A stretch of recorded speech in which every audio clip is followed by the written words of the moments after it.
Guys, welcome back to Backyard Steve. So today we're gonna quickly do a fuel pump video on a 92 to 2000. I believe they're all the same, or very similar fuel pump.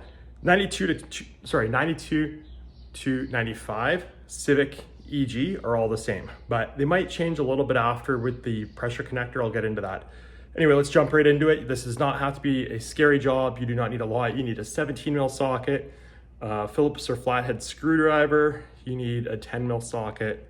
It's pretty straightforward, so don't let your mechanic try and suck you out of $1,000 to do this job. Let's jump into it. So first thing you do, you can open your door. I've never done one on this car. This is actually a very low mile car and has never needed a fuel pump. Now you're gonna move your seat forward so that you actually have some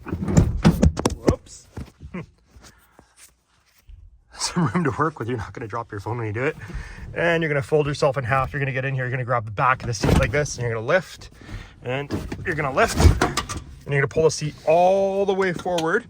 And you see those right there? My camera doesn't want to focus. There's clips right here you'll see on your car, right there. And what you want to do is pull and lift. Okay, let me show you what that clip looks like. So you, oops, that one reconnected.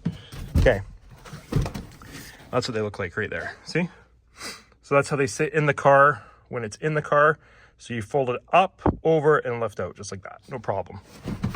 It's an important step. You want to unhook the negative on your battery before you do this. Sometimes they're a 10 mil, sometimes they're an 8 mil, sometimes they're a 13 mil, depends what you have. Mine was an 8 mil. Anyway, unhook the negative on your battery before you do this. Pull the key out of the ignition, make sure it's in park, and it's in park, or you know, it's in gear or whatever. All right, next up, you're gonna remove these Phillips screws all the way around. Right there, there, and there, all the way around. Pulled your screws out, or unscrewed them. You're gonna lift this up. It's got a little bit of tight seal on it.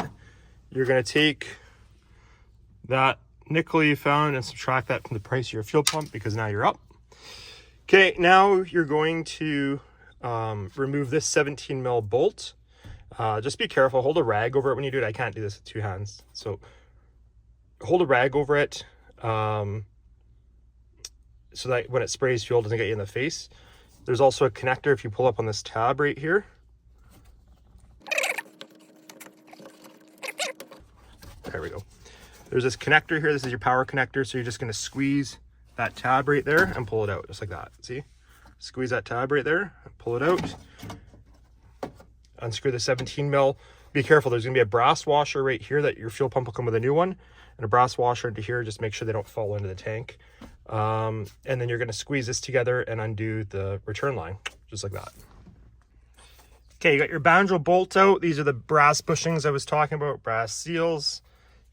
There's one there and one on top. I just put them together over there.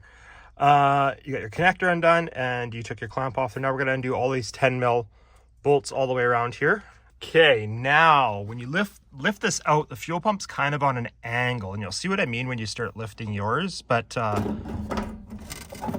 I can't show you, but it's on an angle, so you don't want to lift straight up. You kind of want to lift out towards the front of the car.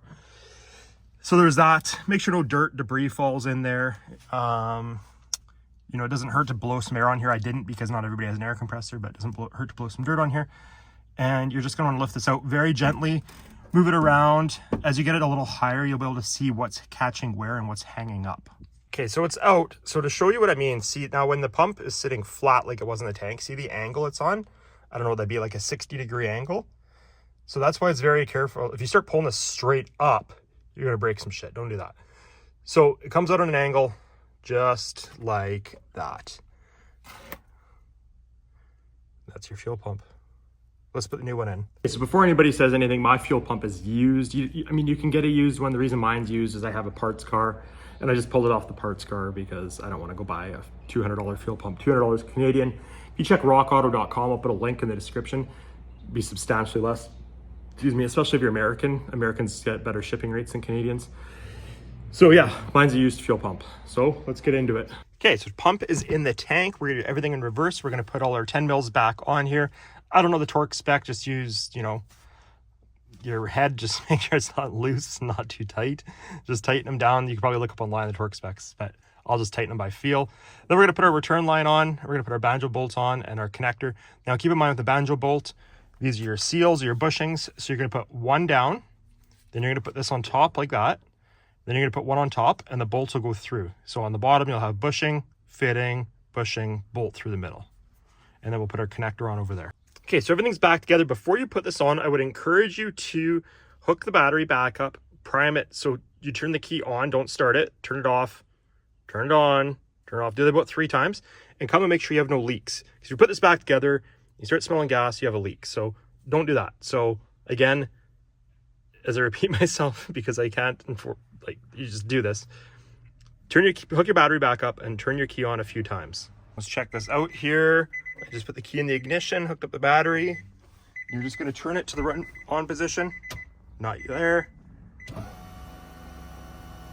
See how you hear that? No leaks. No leaks. One more maybe. Good to go. So we're going to put our Phillips screws back in here. The seat's going to go exactly reverse of how we took it out. So you see how that clip is down there? You just want it to go, well, that other side just fell in, just like that. See how it's in? Push it down. Push it down, and as you do, you're going to pull your seat belts out. Otherwise, they're going to be trapped. So I wish I could show you on video, but I can't. Get your seat back in, and that's it. That's it, guys. I hope this video was able to help you out. Total time, that took about 20 minutes, even doing the video. So somebody with zero experience, where'd my glove? Somebody with zero experience should have no trouble doing this in, a couple hours even. You don't need a floor jack, no special tools as you saw. Anyway, hope that helps you out. Thanks for watching. We'll see you on the next one.